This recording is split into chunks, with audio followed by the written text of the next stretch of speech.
खूब शीघ्र दुनिया देखिबो तृतीय विश्वयुद्ध। रूस यूक्रेन नुहे बरं मुस्लिम देशरू बाजिबो युद्धर बिगुल। सीरियार पतन साजिबो तृतीय विश्वयुद्धर कारण। तेबे एभली चिंताजनक कथा आमे कहूनाहु। चिंतार कारण पलटिछि भविष्यवाणी। पुणी चर्चा को आसिछंती बाबा भेंगा। 1996 देहांत होइतिबा बाल्कानर नास्ट्राडाम्स बाबा भेंगा सीरियार भाग्य सह जड़ित एक भयंकर भविष्यत विषय रे चेतावनी दैछंती। बाबा भेंगा पूर्वानुमान करिछंती जे सीरियार पतन ही तृतीय विश्वयुद्ध को प्रज्वलित करिबो। एथिपाई बाकी रहिछि मात्र किछि मास। बाबा भेंगा पूर्वरु करिछंती अनेक भविष्यवाणी जहा सत प्रमाणित होइछि। एबे पुणी चर्चा को आसिछंती बाबा भेंगा। डराइलाणी से करिथिबा भविष्यवाणी। आउ किछि मास परे अर्थात 2025 रहबो तृतीय विश्वयुद्ध। सेपटे आलेपोरे संप्रति विद्रोही अग्रगति एही चिंताधारा को आहुरी दृढ़ीभूत करुछि।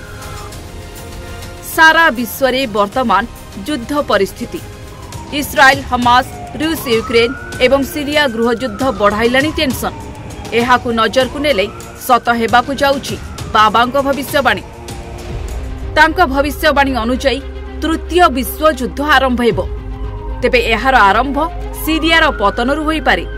एमिति की पूर्व अवस्था अधिक खराब आड़कू गति करि पारे। 13 वर्ष परे आरंभ होइछि सीरियारे विद्रोह। वर्तमान चरमरे पहुंचिछि सीरिया गृहयुद्ध। लोकतंत्र दाबी रे विक्षोभ करुथिबा विद्रोही गोष्ठी देशर 3 प्रमुख सहर आलेपो, होम्स एवं दाराकू कब्जा करिछि। एहारी मध्यरे रविवार विद्रोही गोष्ठी दाबी करिछि जे देशरे राष्ट्रपति बशर अल असद शासनर अंत घटिछि। विद्रोही माने दमास्कस रे पसिबा परे सीरिया राष्ट्रपति असद देश छाड़ी पलायन करिसंती।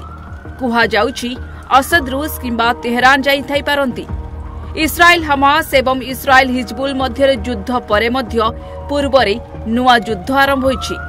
एही समयरे बाबा भेंगाको भविष्यवाणी विश्वको चिंतार खोराक जोगाइछि। बुल्गेरियार प्रसिद्ध बाबा भेंगा 1911 मसीहारे जन्मित। से द्वितीय विश्वयुद्ध को नहीं करथिले पूर्वानुमान। कुहा जाए जे द्वितीय विश्वयुद्ध को नहीं सत होइछि तांकर अनेक भविष्यवाणी। जदि बाबा भेंगाको दशंधि पुराणा भविष्यत वाणी को विश्वास करा जाए तेबे तृतीय विश्वयुद्ध को आउ मात्र किछि मास बाकी रहिछि। बाबा भेंगा बुल्गेरियार बासिंदा थिले। 1996 रे तांकर देहांत होइथिला। किंतु से परवर्ती शह वर्ष पाई भविष्यवाणी करि जाइछंती। तेबे तृतीय विश्वयुद्ध नै तांकर भविष्यवाणी गुरुत्वपूर्ण ध्यान आकर्षण करिछि। से आहुरी मध्य कहिछंती जे सीरियार पतन सहित पश्चिम एवं पूर्वर शक्ति मध्यरे एक बड़ युद्ध आरंभ हेबो जहा तृतीय विश्वयुद्ध हेबो जहा कि पाश्चात्य को ध्वंस करिदेबो। जदि तृतीय विश्वयुद्ध हुए तेबे असंख्य लोक प्राण हराइबे। एहा विश्व अर्थनीति पाई एक चिंतार कारण पलटिबो। एहा व्यतीत भौगोलिक अवस्था कौन हेबो ताहा कहिबा मध्य कष्टकर हेबो। Bureau report, Odisha Bhaskar.